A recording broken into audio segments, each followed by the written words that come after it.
In this video, I'm going to talk about how to construct a null and a research hypothesis given different criteria. So your null and your research hypothesis are what you use to test hypotheses. This is how we determine statistically that two groups are either equal to each other or not equal to each other. Okay? So in this case, in the first case we have here, we have the average height of football players is 6 feet and 2 inches tall. And the average height of the population is 5 feet and 10 inches tall. Now, just to the casual observer, it's very obvious that 6'2" is greater than 5'10". However, in statistics, we have to prove that these two numbers are statistically different. That there's a statistical difference between 6'2" and 5'10". Before we do that, we have to set up our null and our research hypotheses. So that's going to be H sub 1 for the research hypothesis and H sub 0 for the null hypothesis. Now a lot of people like the null hypothesis to come first, for H0 to be on top of H1.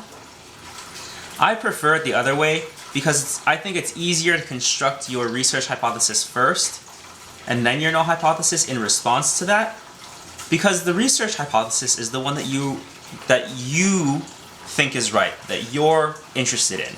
In this case, our research hypothesis is going to compare these two groups to each other, right?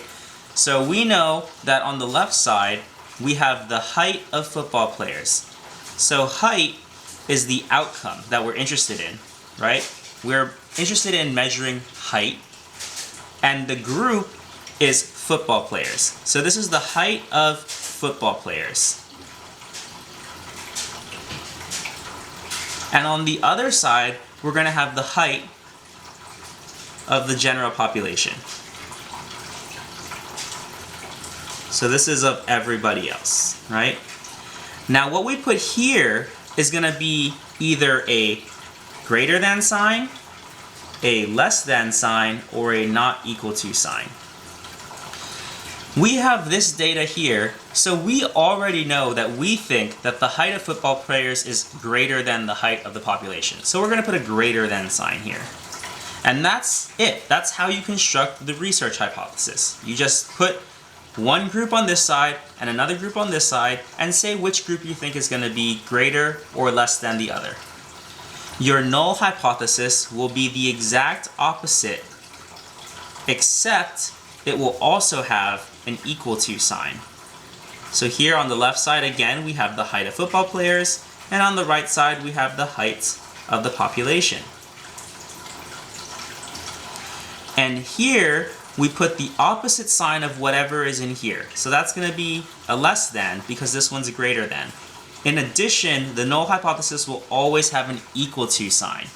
So the null hypothesis now is that the height of football players is less than or equal to the height of the population. That's how you construct the null and the research hypothesis for some data like this. Now here we have another example. People who volunteer have more friends than people who don't volunteer. Okay? So our research hypothesis is going to be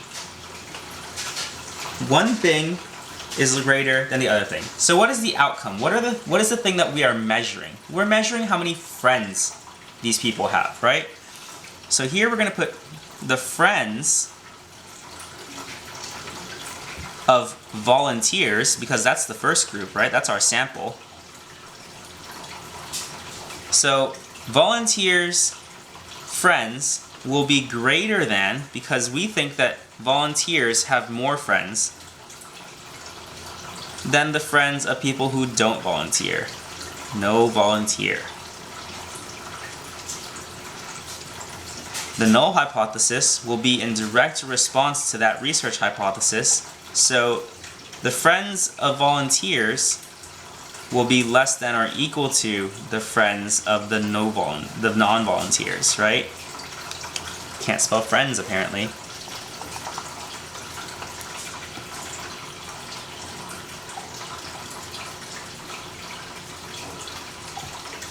Okay? So here we have the null hypothesis, which has the equal to sign, and the research hypothesis, which is just saying that people who volunteer have more friends than people who don't volunteer. So here we have it written out in a sentence, right? People who volunteer have more friends than people who don't volunteer. This statement, this research hypothesis, is saying the exact same thing. People who volunteer have more friends than people who don't volunteer. Okay, it's the exact same statement, but using this expression rather than a sentence form. Finally, we have one more example. Our research statement is that sleep affects grades. So our hypothesis is that people who sleep more or people who sleep less will have either more or less, or either higher or lower grades than people who sleep more or less. So all we're saying is that your grades are going to be different depending on how much sleep you get. So this is more sleep, and this is the grades of people with less sleep.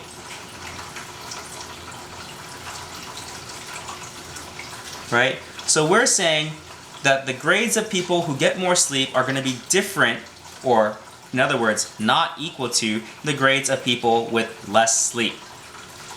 Our null hypothesis will be the opposite. Will be that they are equal, that sleep has no effect on grades, right? So this is more sleep, this is less sleep.